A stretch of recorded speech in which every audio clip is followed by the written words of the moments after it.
Eu sou Lia Leão Ciufo, professora da Escola de Enfermagem Ana Nery da UFRJ, do Departamento de Enfermagem Materno-Infantil.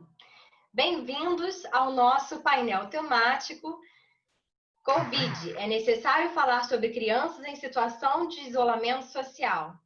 Esse painel foi desenvolvido pelo grupo CRIANES, Enfermagem no Cuidar de Crianças, Adolescentes e Famílias com Necessidades de Saúde Especiais, cujas líderes são as professoras Ivone Evangelista Cabral e Juliana Rezende Montenegro Medeiros de Moraes. A proposta do nosso painel é abordar temas que afetam as crianças durante o isolamento social da pandemia por Covid-19. Como todos estão em casa, com crianças, famílias, e assim houve uma demanda maior pelo uso das tecnologias e acesso às redes sociais, houve também uma exposição maior às notícias falsas. E o ensino remoto emergencial em casa também se tornou uma abordagem educacional para a continuidade do processo de escolarização regular. Outro ponto importante se refere ao calendário vacinal das crianças durante a pandemia do coronavírus. Será que foi afetado em virtude do receio de sair do isolamento em busca do serviço de saúde? O medo e o estresse e o comprometimento da renda familiar, associado também ao aumento do uso de álcool pelos adultos, pode também aumentar a vulnerabilidade das crianças aos acidentes domésticos e à violência intrafamiliar nesses tempos de pandemia. Então, vamos refletir nesse painel sobre todos esses aspectos que são importantes durante esse isolamento social e realmente afetam as crianças e suas famílias. Para isso, convidamos 4 integrantes do grupo CRIANES, né?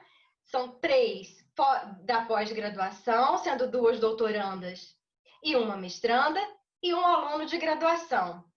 Então, vou apresentá-los. É Camille Xavier de Matos, doutoranda em enfermagem pela Escola de Enfermagem Ana Nery, bolsista CAPES.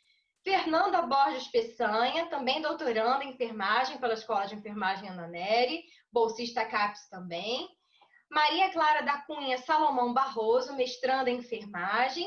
E o Ian do Rosário Nunes, que é bolsista de iniciação científica PIBIC da UFRJ e aluno do nosso curso de enfermagem da Escola de Enfermagem Ana Nery. Eu sou Lia Leão Ciufo, como eu já havia falado, professora do Departamento de Enfermagem Materno-Infantil. Então, nesse momento, eu convido a Fernanda a iniciar a sua apresentação e ela vai falar sobre o ensino remoto emergencial. Desejo uma excelente apresentação a você, Fernanda. Professora Lia, cumprimento os demais colegas. Vou compartilhar aqui a minha apresentação. Vamos começar conversando um pouquinho sobre o ensino remoto emergencial, né, que é uma abordagem educacional para dar continuidade do processo de escolarização regular dessas crianças que estão em situação de isolamento social. Então, o ensino remoto emergencial, ele já existe no cenário educacional e é muito utilizado em outros países, em áreas de guerra, catástrofes e crises climáticas. Então, a gente tem como exemplo o furacão Katrina, que o governo gravou DVDs e distribuiu para essas crianças para que elas não perdessem, não parassem, né, com a aprendizagem. Então, devido à pandemia do Covid-19, o Conselho Nacional de Educação ele autorizou as escolas de educação básica a promover um ensino não presencial. Esse período que a gente está vivendo de incertezas, né, onde se acreditava, a princípio, que a suspensão dessas aulas ela ia ocorrer por 15 dias, ia ser uma coisa provisória, só que não aconteceu assim, né? Então, essas crianças e suas famílias, elas tiveram que aprender a conviver com essa nova modalidade de ensino, que são as aulas remotas.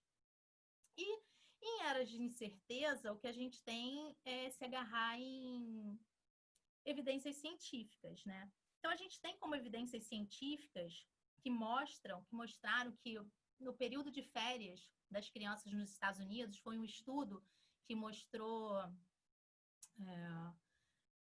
observou essas crianças por 3 anos em 46 escolas e que esses alunos, eles perderam, né, de 25% a 30% da aprendizagem.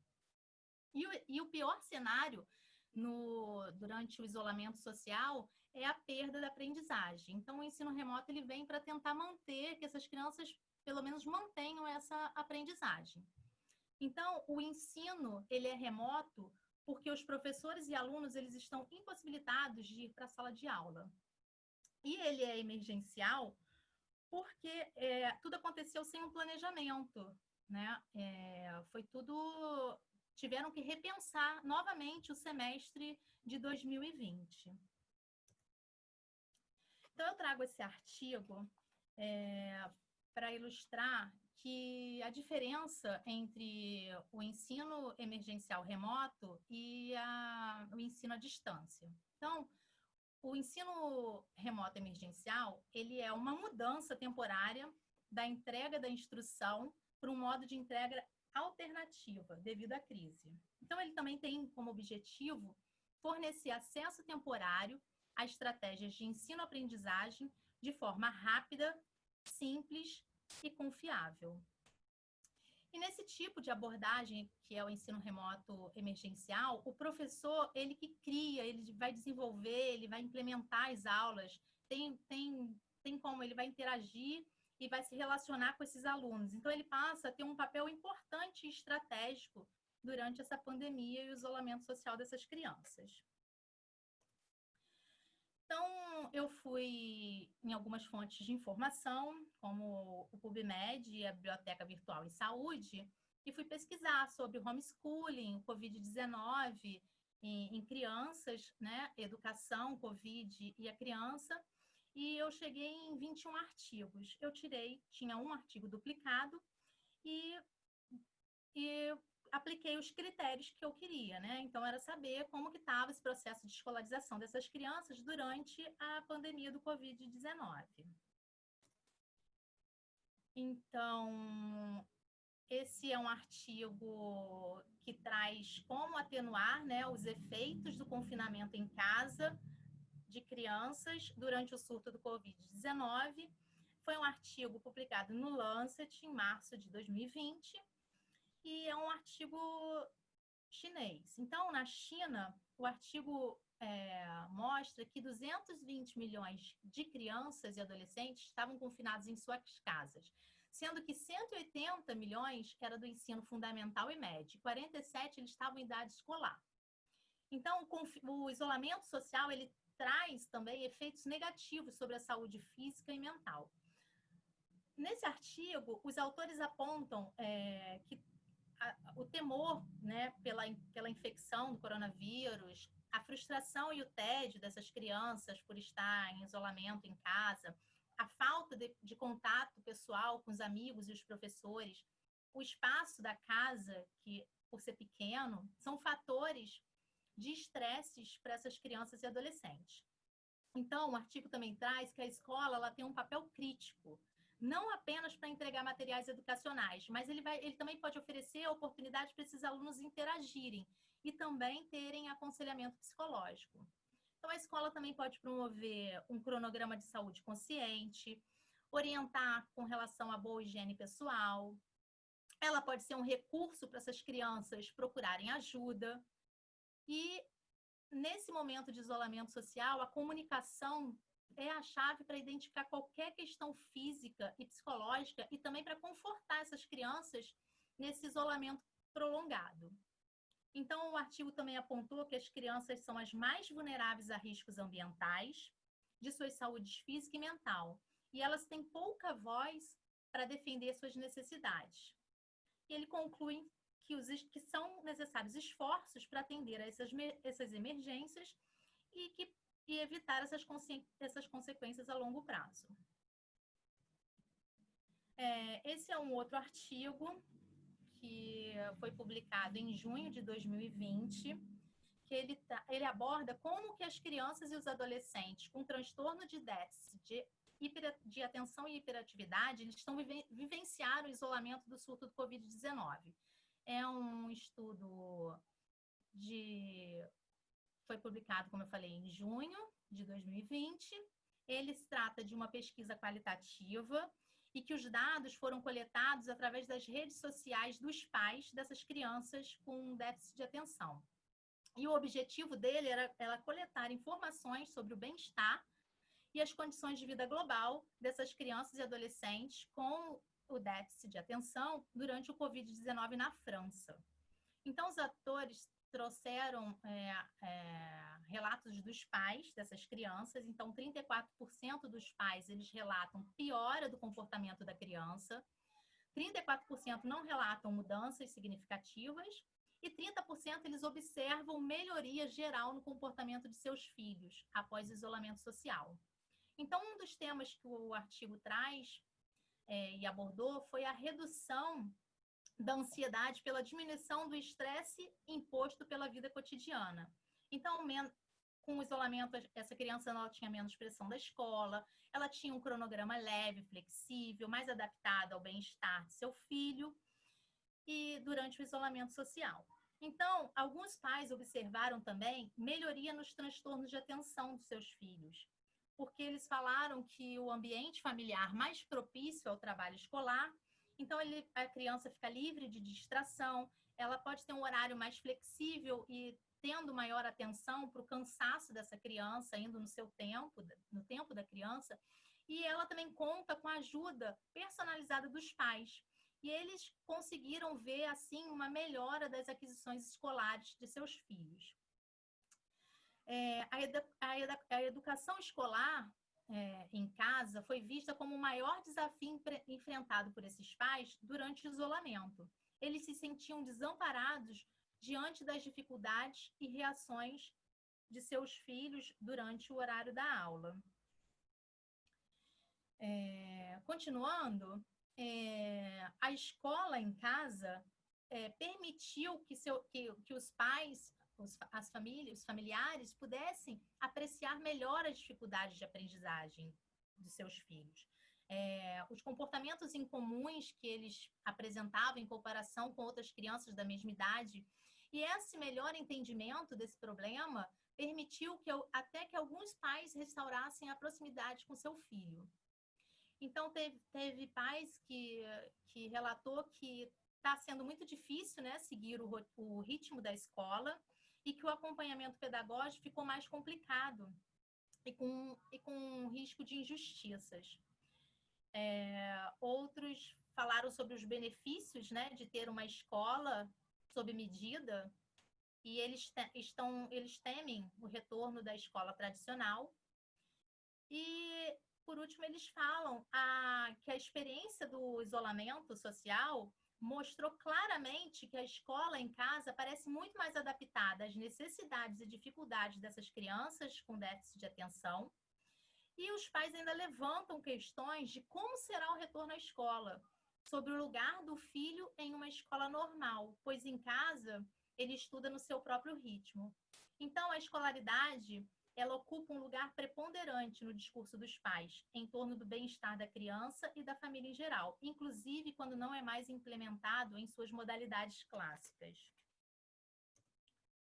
E no cenário brasileiro? Como é que essas crianças e suas famílias elas estão lidando com o ensino remoto emergencial em casa?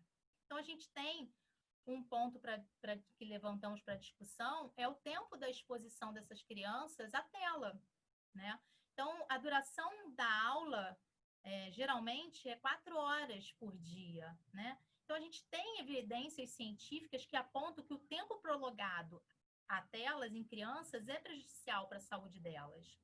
Outro ponto que levantamos também com relação ao isolamento e como que essas crianças estão lidando é o problema da infraestrutura de conexão, né, de internet desses alunos.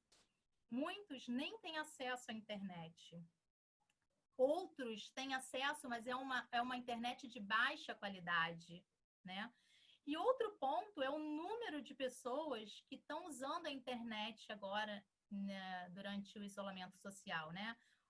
Por estar em aulas online, os professores que estão dando aulas online, as pessoas que estão assistindo Netflix, as pessoas que estão trabalhando em home office.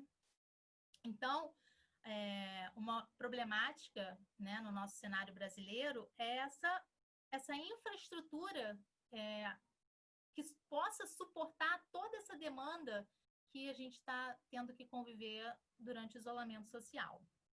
E aí não podíamos deixar de falar da rotina familiar, né? A rotina familiar com essas aulas online, né?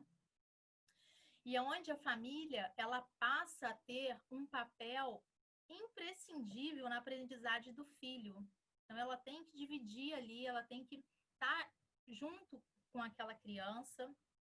E é importante também entender que cada família é uma família, a singularidade dessa família, né? Nem todas irão dar conta dessas quantidades de aula, desse ritmo escolar que está sendo imposto durante a pandemia, né? Fora estresses, essas angústias, né, que a gente está vivendo. E por último, a falta de interação, né, com seus pares no processo de aprendizagem. Então, ela tem um impacto muito importante, porque até a gente já sabe que quando a gente discute, a gente compartilha ideias, a gente aprende melhor. Imagina a criança que aprende explorando, interagindo com o meio e com outras crianças. A falta da escola, ela trará consequências proporcionais à duração desse isolamento social. Obrigada. Muito obrigada pela sua apresentação.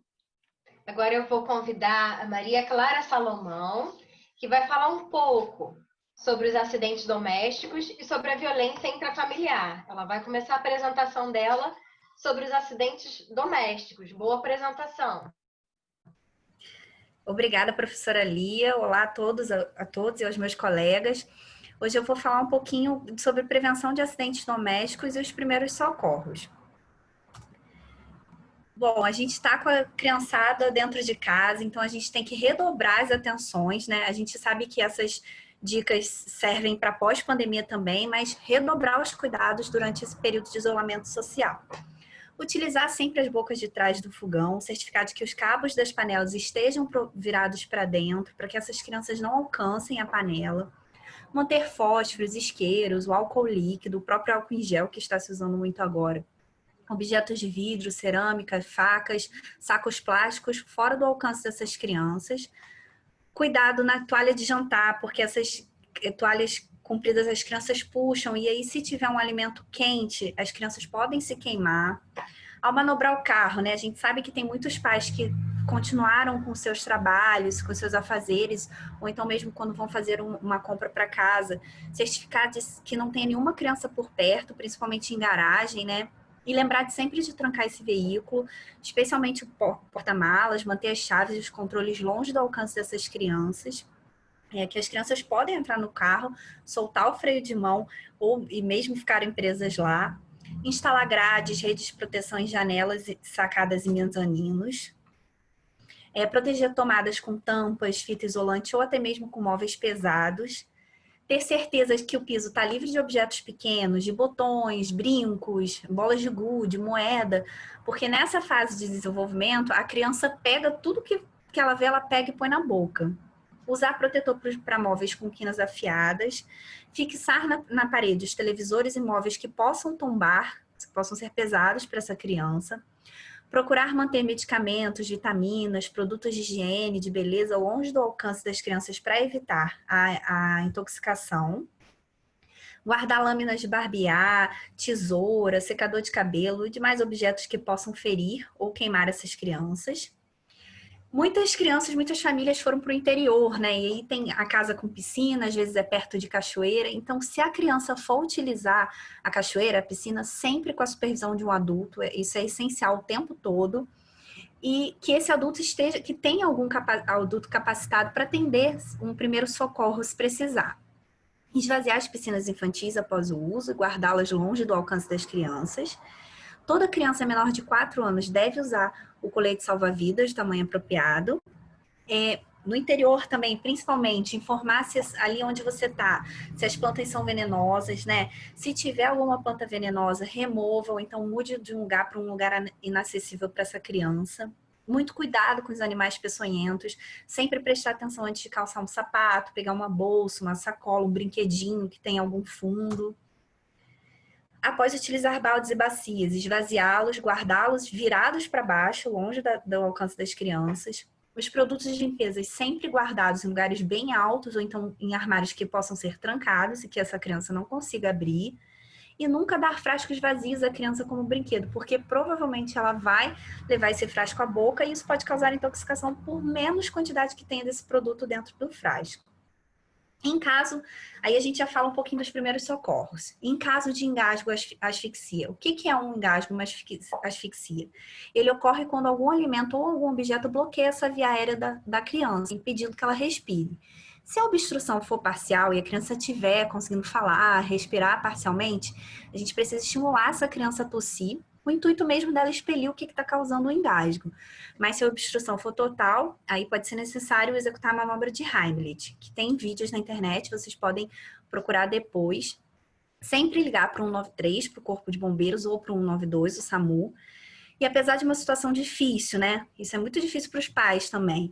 Então, procure manter calma para essa criança ver que você está calmo e tentar se acalmar também. No caso das queimaduras.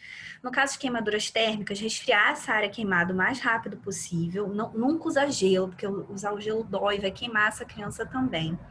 Ela deve ser encaminhada para o hospital quando a queimadura for no rosto, nas mãos, nos órgãos genitais, ou então numa área extensa, ou se essa queimadura for resultante de um choque elétrico. Não passar nenhum tipo de produto no local, manteiga, pasta de dente, leite, nada. E nunca estourar as bolhas. Em caso de intoxicação. A intoxicação é uma ingestão, uma inalação ou contato de determinadas substâncias com a pele, de plantas tóxicas, alimentos contaminados, produtos de limpeza, remédios, soda ou inseticida. Então, a intoxicação pode causar irritação nos olhos, na garganta, no nariz, salivação abundante, vômito, diarreia, convulsões, asfixia, tontura e sonolência. Então, recomendado é que você identifique o que causou essa intoxicação, o agente causador, e solicitar o atendimento especializado por esse telefone. 0800 722 6601. Ele funciona 24 horas. As escoriações. Antes de manusear qualquer lesão, a gente precisa lavar bem as mãos com água e sabão, ou numa emergência, se não tiver uma água e sabão perto, limpar bastante com álcool em gel, se disponível. Os pequenos cortes, as perfurações superficiais, as escoriações leves, elas devem ser lavadas com água e sabão neutro, ou então com soro fisiológico, se você estiver em casa, limpando o local até sair todo o resquício de sujidade. No caso das lesões mais profundas e cortes mais extensos, a criança deve ser encaminhada para o serviço médico. No caso de fraturas, se possível, imobiliza provisoriamente essa região acometida, para evitar que esses fragmentos ósseos fiquem se movimentando. Em casos de fraturas expostas, que é aquela que o osso fica para fora, e caso haja alguma hemorragia, algum sangramento, você precisa tentar controlar com um pano limpo e deve ser colocado sobre o local da fratura e pressionado. Precisa levar essa criança para um pronto-socorro ou aguardar o atendimento de uma equipe especializada. E aí, sempre lembrando, eu sei que às vezes é uma situação desesperadora, os pais querem ajudar o mais rápido possível, mas se essa fratura for na região das costas, do pescoço, né, ela precisa de um pouco mais de atenção. Então, a movimentação não pode ser feita, é melhor esperar um profissional especializado chegar.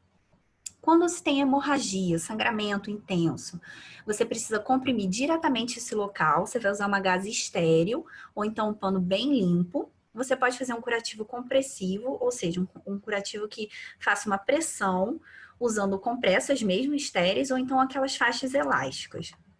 Em se tratando de grandes hemorragias, é extremamente necessário que o acionamento de uma equipe especializada seja feito. Então, ligar para o 193, que é o Corpo de Bombeiros, ou 192, que é o SAMU. O transporte dessa criança para um pronto-socorro, se essa hemorragia estiver muito grande, você precisa transportar essa criança para um pronto-socorro ou aguardar uma equipe especializada. No caso de desmaios, quando essa criança começar a desfalecer, quando ela começar a cair, você tenta segurar essa criança antes que ela caia. E aí você ajuda ela a sentar numa cadeira, pede para ela respirar profundamente, até que esse mal-estar passe. Abre a calça, a blusinha, afrouxa as vestes dessas crianças. Com a criança deitada no chão, você coloca ela de lado para ela poder não se engasgar. Caso essa criança não recupere a consciência em alguns minutos, você aciona o serviço de emergência, liga para o 193 ou 192. Enquanto essa criança estiver desacordada, nunca, jamais oferecer álcool para cheirar, vinagre, ou dar água para beber, dar um suco de laranja, dar um biscoito, nada para ela comer. Não sacudir a criança, nem dar tapa no rosto com o intuito de acordar e não jogar água nela. No caso das convulsões, as convulsões elas podem ser por traumatismo na cabeça, por intoxicações, por epilepsia ou até por febre alta. O que vocês vão fazer? Lateralizar a cabeça, virar do lado a cabeça dessa criança para evitar que ela aspire as secreções, que ela se engasgue, abrir a roupinha, a blusa, acionar o serviço de emergência, 193 ou 192, não realizar manobras intempestivas durante essa crise, por exemplo, vão abrir a boca para ela respirar melhor, vou tentar botar algum objeto para ver se ela reconhece, ou imobilizar os membros.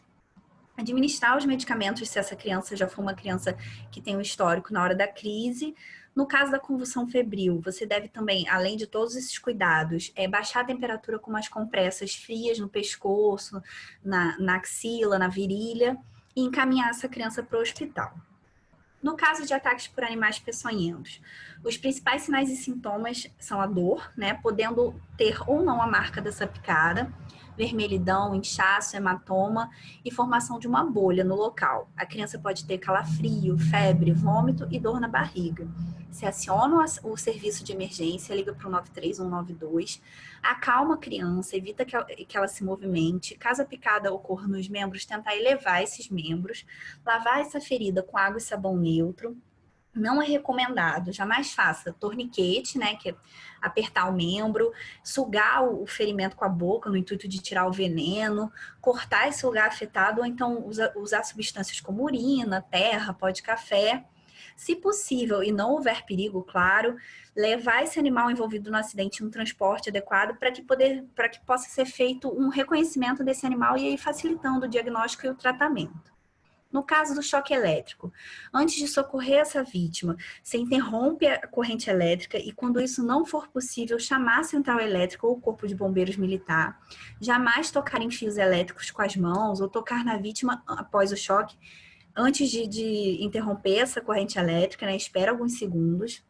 Se for necessário interromper o contato da vítima com a fonte elétrica, use um cabo de vassoura ou qualquer outro material isolante.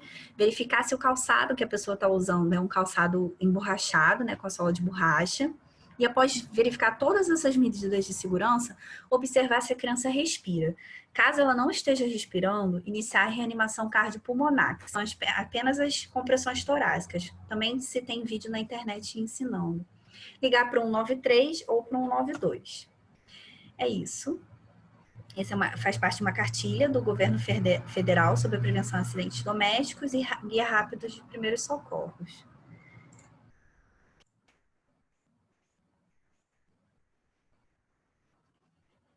E agora... Então, agora nós vamos aguardar justamente o compartilhamento da tela sobre a temática da violência intrafamiliar. A Maria Clara já conseguiu colocar para a gente. Muito obrigada. Ok, professora, obrigada. Agora a gente vai falar um pouquinho sobre a violência intrafamiliar nesses tempos de isolamento social pela Covid-19. A OMS, ela define violência como o uso intencional da força física ou do poder, real ou em ameaça contra si próprio, contra outra pessoa, contra um grupo ou uma comunidade, e que resulte ou tenha grande possibilidade de resultar em lesão, morte, dano psicológico, deficiência de desenvolvimento ou privação. A violência infantil é um grave problema de saúde pública no Brasil e no mundo. Ela ocorre de diferentes formas em contextos distintos. E ela gera um impacto na qualidade de vida e elevados índices de morbimortalidade entre crianças e adolescentes. A Sociedade Brasileira de Pediatria traz alguns números para a gente bastante assustadores. Por exemplo, no Brasil, todos os dias são notificados, em média, 233 agressões de diferentes tipos, seja ela física, psicológica ou de tortura, contra crianças e adolescentes de até 19 anos. E boa parte tem como autores pessoas do círculo familiar e do convívio dessa criança. Entre 2009 e 2014, houve 35.855 encaminhamentos para hospitalização e quase 3.300 óbitos. A faixa etária de situação de maior risco está entre 10 e 14 anos e de 15 a 19 anos. E em 2017, a Unicef informou que cerca de 300 milhões de crianças de 2 a 4 anos em todo o mundo são diariamente submetidas a maus tratos por cuidadores adultos. De 2009 a 2017, o volume de agressões chega a 471.178 registros. E o Brasil, esse é um dado muito importante, entre 60 países, segundo a Unicef, tem uma legislação que proíbe o castigo. A Lei da Palmada, a Lei número 13.010, de 2014, também conhecida como a Lei Menino Bernardo. Então, apenas 9% das crianças com menos de 5 anos em todo o mundo que vivem nesses países, deixando outras 607 milhões de crianças sem proteção legal contra esse tipo de violência. E a violência na criança, além dos danos físicos, ela pode causar danos psicológicos, prejuízos no crescimento, no desenvolvimento e na maturação dessas crianças. No que concerne a saúde mental, como possível consequência da violência contra essas crianças, elas podem desenvolver depressão, ansiedade, suicídio, agressividade, transtorno do estresse pós-traumático. Em relação às lesões, são as lesões internas, o traumatismo crânioencefálico, as fraturas, queimaduras. Quanto às doenças crônicas e a comportamentos de risco, essa criança tem mais tendência a ter um acidente vascular cerebral, diabetes, câncer, consumo de tabaco, consumo abusivo de álcool, infecções sexualmente transmissíveis e práticas sexuais inseguras. Em relação à saúde materno-infantil, pode ocorrer gravidez não planejada e gravidez na adolescência, morte, inclusive morte fetal, e complicações na gravidez. E aí, há diversos tipos de violência, né, contra violência infantil. Mas aí eu resolvi trazer para vocês as principais nesse tempo de pandemia, de isolamento social, que é a violência física, que é o ato intencional, né, de agredir, que se traduz em marcas visíveis ou não. A violência psicológica, que é uma relação de poder com o abuso da autoridade, é o ato deliberado de violência praticado por pais ou responsáveis, ou então são exercidas através de atitudes arbitrárias, agressões verbais, ameaças, humilhações, desvalorizações, rejeição, isolamento. E a violência sexual, que é a situação de abuso ou de exploração sexual de crianças e adolescentes, que implica a utilização de crianças e adolescentes para fins sexuais, mediado ou não por força ou vantagem financeira. E aí eu trouxe um artigo recente, uma pesquisa recente do professor Hugo Monteiro, que ele fala que as crianças elas são vulneráveis, elas não vão saber se proteger. As crianças e o adolescente são muitas vezes vistos por esses adultos violentos como suas propriedades, as quais poderão ser utilizadas como quiserem, inclusive como saco de pancada. Então, de modo geral, ele afirma que essas crianças elas não conseguem e, inclusive, elas se sentem culpadas por essa violência que elas sofrem, né? Essa violência infradoméstica, ela vem do adulto que, em tese, deveria proteger essa criança. Então, a criança tem o raciocínio de, se ele fez isso comigo é porque eu devo ter merecido, eu fiz alguma coisa errada. Então, se essa violência for constatada, o sistema tem que dar garantias de direito e, inclusive, pode interferir na guarda do pátrio poder. Ou seja, esses cuidadores, os cuidadores violentos, podem perder a guarda dessa criança e adolescente molestado de alguma maneira. Bom, o que nós vivenciamos nesse período de isolamento, da pandemia da Covid-19? Os pais se encontram em home office. Então, há uma sobrecarga de tarefa para esses adultos, né? Eles precisam fazer a limpeza da casa, o preparo das refeições, lavagem das roupas e ainda acompanhar atividades escolares dos filhos, como a Fernanda trouxe para a gente. E ainda há aquelas famílias que não possuem vínculos trabalhistas formais. Então, há um aumento do estresse, um nervosismo de como conseguir esse recurso financeiro, né? Poxa, como que eu vou sustentar minha família? Como que eu vou botar um prato de comida para minha família comer? E não só isso, mas há uma alteração na rotina dessas famílias. Então, você tem mudanças, novos hábitos, novas adaptações para o cuidado com para essas crianças que os pais não estavam acostumados, né? E as crianças demandam atenção, elas têm uma energia que requer um gasto em atividades lúdicas e cognitivas muito grande. E aí, a violência infantil, ela não está só relacionada com esse confinamento, ela está relacionada com o medo de adoecer também. Esses pais têm medo de adoecer, levar essa doença para a criança, tem a questão da insegurança financeira, né, o estresse elevado e também o uso de drogas lícitas e ilícitas. Esse é um uma pesquisa do World Vision, que ele traz para a gente um número mais ou menos estimado das crianças expostas à violência devido à Covid-19, mundialmente. Então, eles acreditam que esse mundo, que esse número aumentou, está entre 52 milhões e 84 milhões devido à Covid-19, mundialmente, né? E aí, um levantamento realizado pelo Tribunal de Justiça de São Paulo, ele revela que houve uma diminuição de 40% do número de processos sobre essa violência contra crianças e adolescentes no estado de São Paulo, em abril de 2020, que os processos foram 235, quando comparado ao mesmo período do ano passado, que foram 380. Mas isso quer dizer o quê? Que teve uma diminuição da violência? Não exatamente, né? Segundo a juíza Ana Carolina Lata, ela diz que esse dado pode mascarar a real situação que a gente está enfrentando, né? Porque muitas vezes esses quadros são relatados por familiares, pessoas próximas, que não estão no convívio da casa da criança. Então, os dados podem ter sido realmente mascarados durante esse período de isolamento social. E aí, então, qual a mensagem que eu tenho para passar? Vamos ficar atentos, vamos denunciar, vamos proteger as nossas crianças e os nossos adolescentes da violência. A gente pode ligar para o Disque 100, que ele recebe essas mensagens, encaminha. A ligação pode ser feita por telefone fixo ou celular e é gratuita, funciona 24 horas por dia, mesmo finais de semana, feriados, e a denúncia pode ser anônima. A gente tem o aplicativo Proteja Brasil também, o próprio Conselho Tutelar, né? A denúncia pode ser feita por telefone ou pessoalmente, e aí a gente vê na internet, por conta desse isolamento, os horários que estão funcionando na sua região, as delegacias de polícia e a polícia militar também. Sempre lembrando, gente, o diálogo é a melhor coisa, ele fortalece o laço familiar, ele supera a violência. Vamos conversar com as nossas crianças, explicar o momento que a gente está passando, né? Adaptar a nossa linguagem para explicar para essas crianças o que a gente está passando, para fortalecer o nosso laço familiar. É isso. Muito obrigada. Muito obrigada pela sua participação, Maria Clara. Eu gostaria agora, por favor, de convidar a Camille Xavier para falar um pouco sobre o uso de redes sociais nesse período de pandemia. É com você, Camille. Olá a todos, muito obrigada, professora Lia. Hoje eu vou falar um pouquinho sobre as redes sociais e a saúde da criança. Vou compartilhar o meu slide com vocês.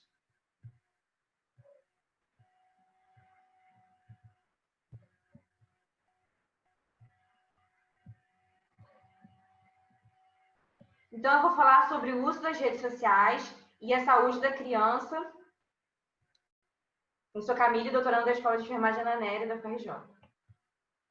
Bom, muitas informações e notícias foram postadas nas mídias sociais, né? Então, antes mesmo da gente pensar na questão da pandemia, do coronavírus, da questão da saúde da criança, a gente vê que atualmente muitas informações e notícias são postadas diariamente nas redes sociais, né, nas mídias sociais.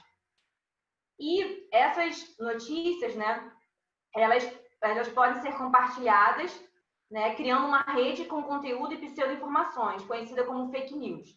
Então, antes mesmo da pandemia do coronavírus, já existiam muitas informações, né, e notícias falsas. E atualmente, com a pandemia, o número de informações falsas, né, pseudo-informações, elas estão aumentando cada vez mais. E devido, né, a esse avanço tecnológico, essas notícias falsas são vinculadas nas redes sociais, de forma rápida e multiplicada entre a população. Então, assim, é uma disseminação muito acelerada dessas notícias. Então, muitas vezes a gente acha que está lendo uma informação confiável, uma informação verdadeira, fidedigna, sendo que ela não é a verdadeira, né? Ela é uma pseudo-informação. Né? Então, o que são essas fake news, né? Elas são informações, são notícias, são postagens produzidas de forma inverossímil, que, sem a devida averiguação, leva o leitor a pseudo-informações. Né? Então, a gente precisa pensar bem, refletir bem ao ler essas notícias, né? Para ver se ela é de fonte confiável, para ver se ela realmente é uma notícia verdadeira. Né? Hoje em dia, né, a gente tem no Ministério da Saúde, no site do Ministério, a gente tem uma parte só de fake news que fala o que é notícia verdadeira, o que é notícia falsa. Então, é muito importante a gente averiguar a fonte dessas notícias. Principalmente na época que a gente está vivendo, né, do Covid-19. Atualmente, a gente sabe, né, que tem muitas e muitas notícias falando sobre o coronavírus, né? E a gente pensa, né? Como é que a gente vai falar sobre o Covid com as crianças, né? Será que elas vão entender tudo que está sendo divulgado nas mídias sociais, né? Esses artigos, né? Muitos artigos em inglês, muito conteúdo sendo divulgado assim, com uma linguagem mais rebuscada. Então, pensando nisso, o Ministério da Saúde, né, elaborou um manual que se chama Coronavírus, Vamos Nos Proteger? Então, tem esse manual, né, do Ministério da Saúde, tem o manual da FRJ, né, que é um manual para crianças grandes sobre o coronavírus, Covid-19, que é da FRJ. E ambos os manuais, eles têm uma linguagem simples, uma linguagem clara, uma linguagem objetiva, para a gente conseguir falar sobre o coronavírus com as crianças de uma maneira simples, ilustrativa, com desenhos, figuras e com uma linguagem de fácil compreensão. Eu vou passar para o próximo slide, que fala um pouquinho sobre o manual do Ministério da Saúde, e eu trago alguns exemplos de como é que é a linguagem desse manual voltado para as crianças, né? Então, tem um profissional de saúde, né, que pode ser uma enfermeira, uma médica, enfim, que explica o que é o coronavírus. É um tipo de vírus, um micro-organismo tão pequenininho que é quase invisível e a gente só consegue enxergá-lo com lentes de microscópio. O coronavírus, ele gosta de viver no corpo humano e pode passar de uma pessoa para outra. Isso quer dizer que ele é contagioso. Esse vírus causa uma doença que se chama Covid-19. Nome bem esquisito, né? Essa doença não é nada legal. A gente fica com tosse e febre e, às vezes, com dificuldade de respirar quando está doente. Então, assim, foi uma linguagem bem tranquila, bem simples, que essa profissional de saúde explicou o que era o Covid-19. Já na outra imagem, tem uma menina que ela pergunta o seguinte: como saber se alguém que eu conheço está doente? Quem está infectado pode até não saber nadinha, né? Pode não sentir nadinha, desculpa. Mas se ficar doente, pode ficar com febre, tosse ou dificuldade de respirar e, às vezes, dor no corpo, dor na garganta e nariz entupido. Se você ou alguém que você conhece estiver se sentindo assim, é importante falar com um adulto. Eles vão saber o que fazer. Então, assim, por exemplo, eles não usam uma linguagem assim, o paciente está assintomático. Não, eles não falam assim. O manual fala de uma forma bem clara, né? Se quem está infectado pode até não sentir nadinha, é aquela pessoa que é assintomática. Mas se estiver doente, o manual ele apresenta os principais sinais e sintomas que a criança consegue compreender, né? E no final diz para falar com o adulto, né? Se tiver alguma dúvida, enfim, se tiver alguém que esteja apresentando esses sinais. A mesma menina, ela pergunta: como alguém pega o coronavírus? Né? É uma pergunta muito simples e comum. Todo mundo tem dúvida sobre isso, né? As crianças querem saber, né, sobre o que está acontecendo. E aí, essa mesma profissional de saúde responde: esse vírus pode ser tão pequenininho, pode ser transmitido pelo ar, através da tosse ou espirro, sem a gente perceber. Se a gente se abraçar, der as mãos ou beijar uma pessoa que esteja com vírus, pode se infectar também. Então, ensina exatamente como o vírus é transmitido, né? Como é que a gente pode prevenir. Então, assim, esses exemplos que eu trouxe foi apenas para ilustrar. Mas esses manuais são muito legais, assim. Tem desenho do vírus, tem as crianças. As pessoas conseguem compreender, as crianças entendem de fato, né? E agora, vamos falar um pouquinho das fake news, né? Como eu falei para vocês, essas notícias falsas, elas estão crescendo cada vez mais nas mídias sociais, nas redes sociais. E, assim, quando a gente pensa em criança, um bom exemplo disso é a questão da vacinação. Por que é importante nessa vacinação? Porque altas taxas da cobertura vacinal na infância são importantes para prevenir doenças infecciosas, né? Então, a vacinação ela é uma prevenção primária contra as doenças. Porém, o que acontece, né? Nesse momento de pandemia do coronavírus, né? Esse momento de falta de informações ou até mesmo de desinformação e mais as fake news, né? Isso contribui para quê? Para uma baixa cobertura vacinal, né? Em outras palavras, né? Há um aumento do risco de surtos de doenças preveníveis. Então, o que acontece? A pessoa deixa de se vacinar, no caso a criança, ela não se vacina, e aumenta o risco de surtos dessas doenças. E aí, diminui a cobertura vacinal, né? Isso tudo contribui para a diminuição dessa vacinação, a diminuição da prevenção de doenças, né? E isso tudo acontece também por conta dessas campanhas anti-vacinação, né?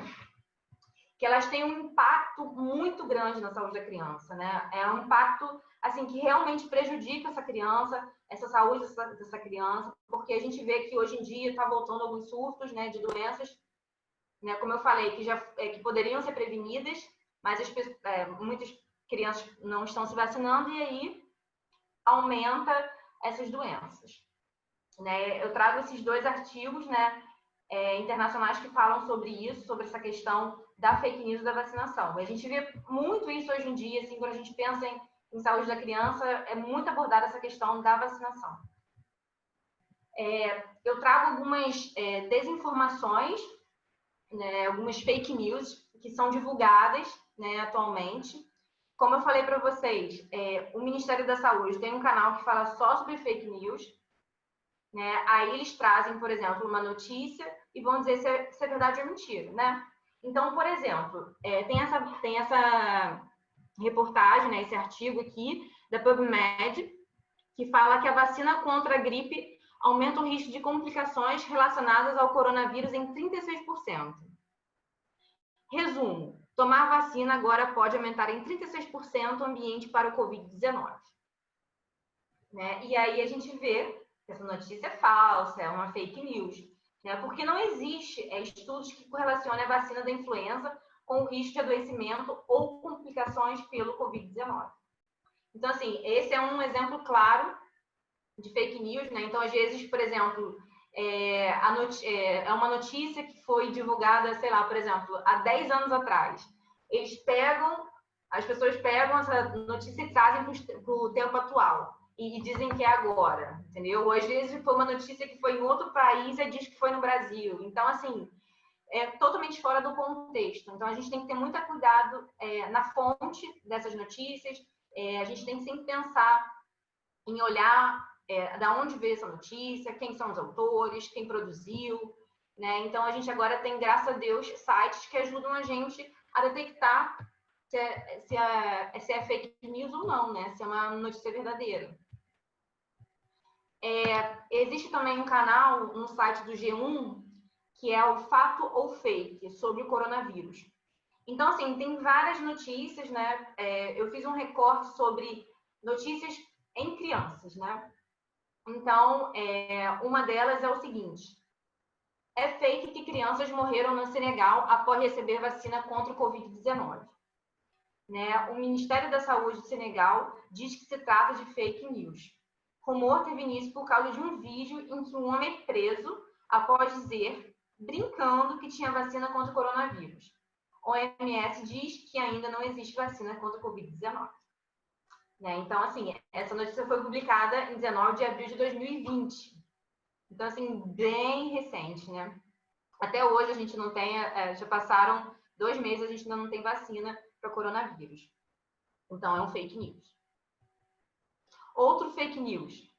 É fake que o vídeo mostre bebê sendo salvo do novo coronavírus da mãe contaminada ao nascer dentro da bolsa.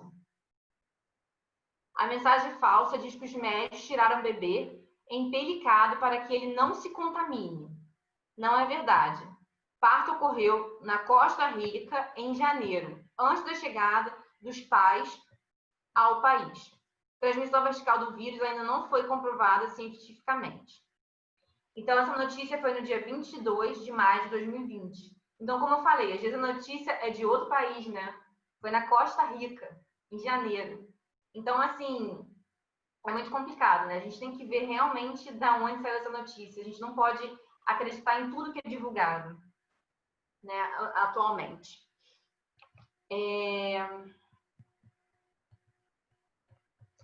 E agora, existe também uma questão que as pessoas buscam obter informações, né, em redes sociais, né, que a gente busca informações sobre cuidados em saúde, né? Eu trago uma reportagem aqui, uma postagem sobre a vacinação do PPMG, que fala que informamos que com parceria da CVA já chegaram novas doses da vacina do PPMG. Haverá vacinação hoje, 25/3, às 14 às 16 horas. Já amanhã, quinta-feira, dia 26/3, permaneça a programação inicial, de 9 às 15 horas.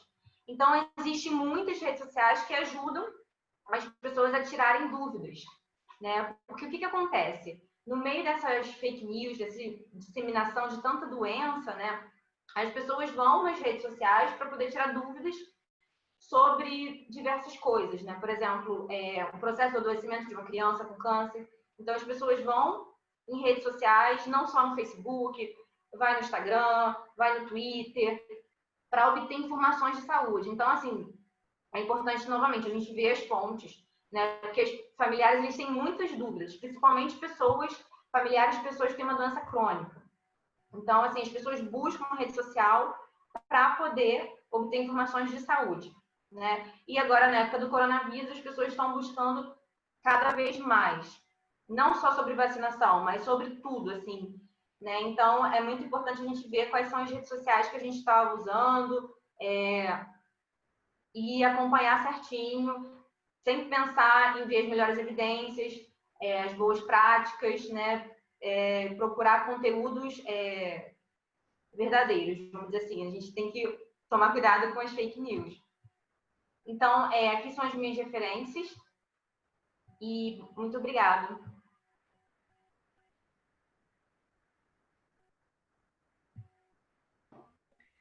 Muito obrigada, Camille, pela sua apresentação. Importante a gente refletir realmente sobre a questão do uso de redes sociais, né, e fake news. E agora, na sequência, eu convido o Ian Nunes a fazer sua apresentação sobre o calendário vacinal da criança frente à pandemia do coronavírus.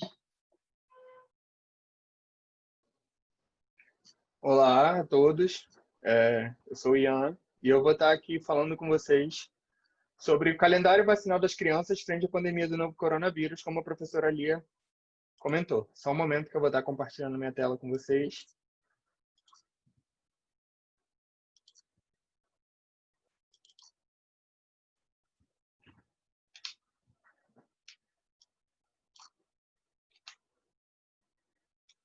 Então, vamos lá.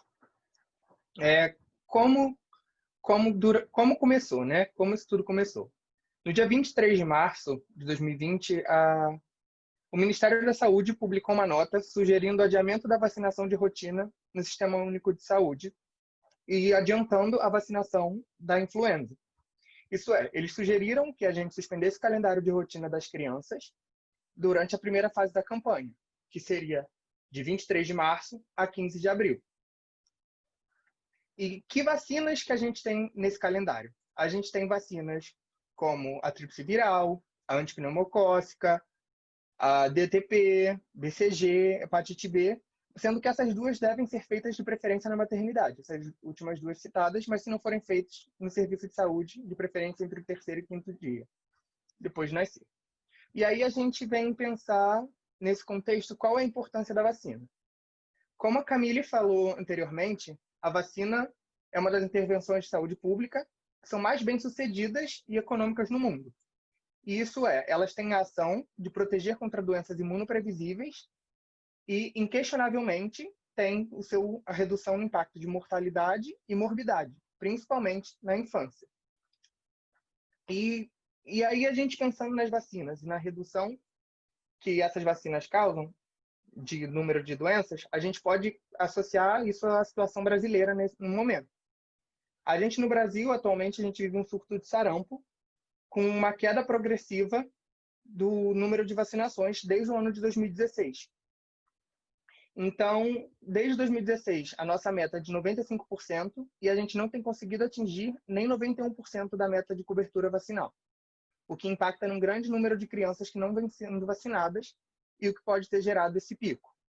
E só nesse ano, de janeiro até 23 de maio, o país já tem confirmado os 3.629 casos da doença em 20 estados, sendo os piores casos encontrados no Pará, que tem o maior número de registros, seguidos de Rio de Janeiro e São Paulo.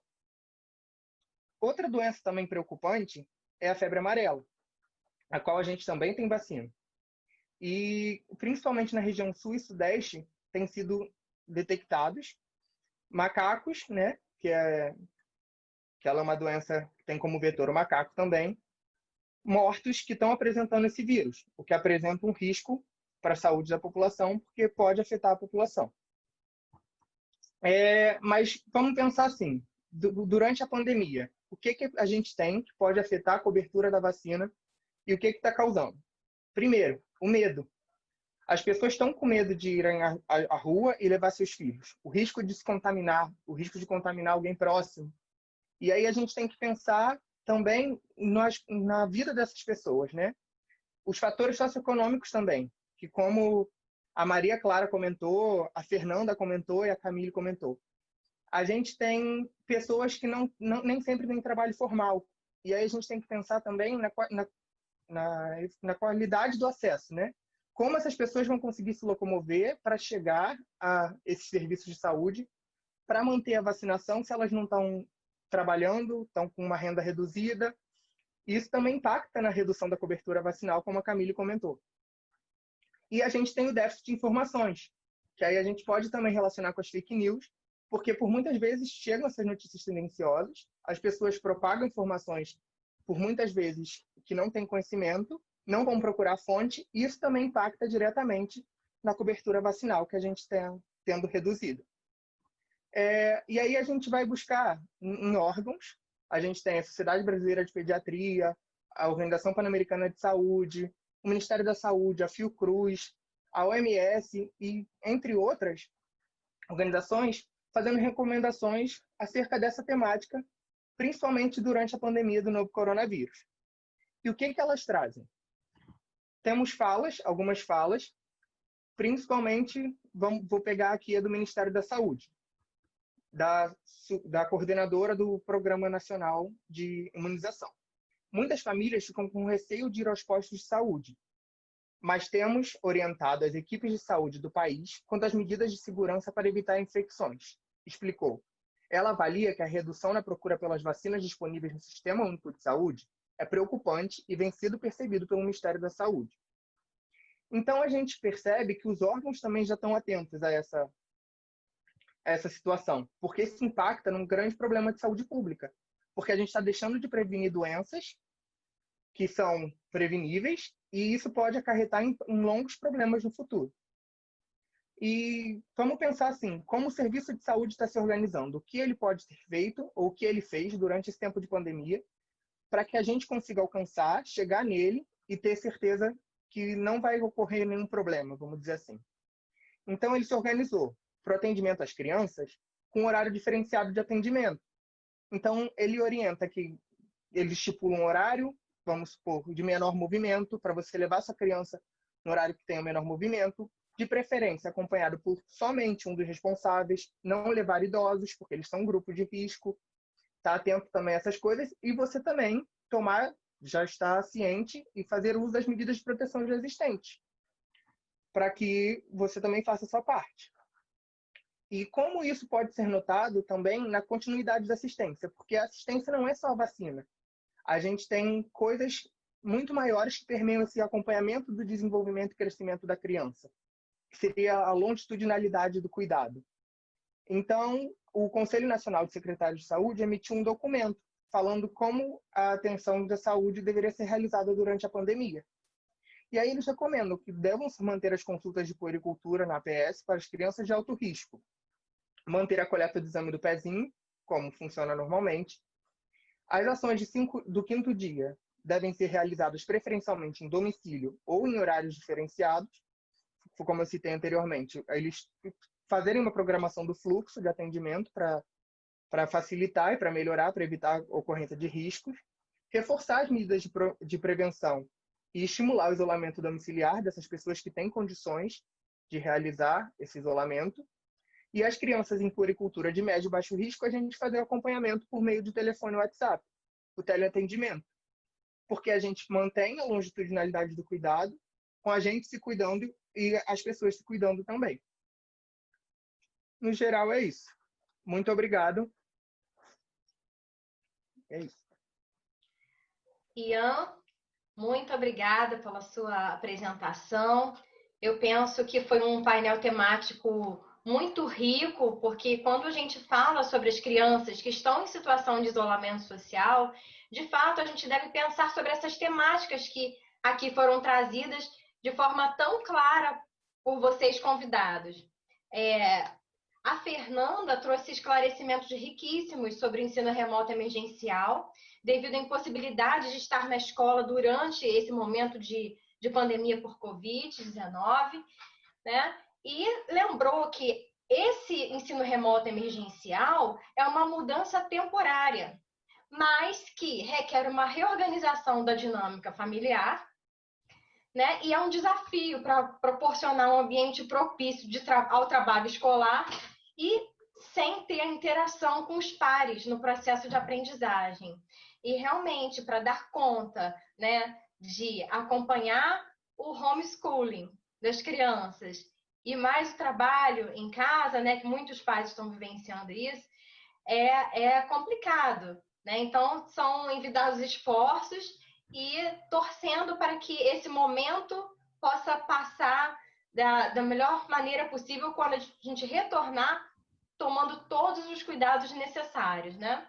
A Maria Clara também nos chamou a atenção sobre os cuidados para prevenir os acidentes domésticos, já que as múltiplas tarefas, né, de trabalho remoto, as próprias tarefas domésticas também, né, que estamos desenvolvendo todos nós, né, em isolamento social, além desse acompanhamento da criança no ensino remoto, tudo isso pode colaborar para desviar a atenção dos pais, dos responsáveis, essa atenção tão necessária para a prevenção de acidentes no ambiente. Então, quando a gente às vezes pisca o olho, aconteceu um acidente. Então, a gente tem que estar ligado o tempo todo, né? A Maria Clara também nos lembrou, né, do impacto da violência intrafamiliar na saúde da criança. E isso traz repercussões seríssimas, não apenas a curto prazo, mas principalmente a longo prazo, porque a violência intrafamiliar, ela traz marcas para o resto da vida. E, infelizmente, a gente sabe que muitas crianças, quando crescem e na vida adulta, acabam reproduzindo no seu núcleo familiar aquilo que foi aprendido, porque entendem que isso é uma forma de educação, não é? Então, temos que estar vigilantes, porque o melhor caminho, de fato, é o diálogo. Com criança de qualquer faixa etária, a gente senta, conversa, olha no olho da criança, adequa o vocabulário, a linguagem e a gente consegue. Esse é o caminho, né? Então, o aumento do estresse, as famílias que já têm um histórico de violência familiar também, né? O aumento do desemprego, o medo do adoecimento, tudo isso aumenta ainda mais o risco da exposição à violência intrafamiliar. Então, eu acho que isso é um alerta para todos nós. E a Camille trouxe reflexões importantes sobre fake news, né, que já é um assunto, de certa forma, que todo mundo conhece, ou já ouviu falar sobre fake news, porque são informações que são produzidas e compartilhadas nas redes sociais, né? E quando a gente fala sobre a temática da Covid, muitas pessoas, né, acessam a internet, acreditam naquela notícia, compartilham e vai se disseminando rapidamente essa informação. Então, até desmistificar isso, né? E foi comprovado que é uma fake news, que não é verdade, muitas pessoas já foram prejudicadas com isso. Então, a Camille reforça a importância da gente sempre buscar fontes seguras para todos, né? E as fontes, por exemplo, do Ministério da Saúde, geralmente têm linguagem acessível e simples para a comunidade. Então, todos conseguem entender as mensagens que são transmitidas. Então, mais um cuidado, né? E aí, para fechar esse painel temático, a gente teve a apresentação do Ian, né? Falando também sobre o calendário vacinal da criança frente a essa pandemia de Covid, lembrando que a vacinação é de extrema importância porque protege contra doenças imunopreveníveis. E nesse momento, relacionando aí a apresentação da Camille, a gente sabe que as fake news também trouxeram sérias repercussões sobre a questão da vacinação, principalmente dúvidas dos pais, né? Se deviam ir às unidades de saúde e, ao mesmo tempo, se fossem as unidades de saúde, será que eu tenho um risco maior de adoecer? Então, tudo isso aliado à questão econômica, né? Séria, que o nosso país está enfrentando e que levou muitas famílias a uma situação delicada economicamente, quando não ao desemprego, isso aí vai repercutindo como se fosse uma bola de neve, né? Porque se eu estou sem dinheiro, a prioridade que eu vou ter é a alimentação, né? Geralmente o que a maioria das pessoas fazem. E aí, como eu vou ter dinheiro, por exemplo, para um transporte, para eu chegar a uma unidade de saúde para me vacinar? Então, são escolhas duras, são escolhas difíceis, mas que são escolhas alimentadas também pelo medo da população, né? E pelas incertezas num cenário tão pouco nítido nesse momento. Então, o Ian lembrou muito bem que a organização dos dias, dos horários para a vacinação é uma medida muito importante para a manutenção do serviço de imunização das crianças. Então, cada unidade de saúde se organizando e divulgando, né, isso, e explicando também aos pais que quando eles chegarem lá, tem um distanciamento, né, na fila, tem uma ordem de atendimento, tem uma organização, isso com certeza traz uma segurança, né, para essa família. E é isso, eu achei muito interessante. Agradeço a todos, assim, a terem aceito o convite e eu penso que esse painel foi riquíssimo. Muito obrigada a todos. Se vocês quiserem se despedir.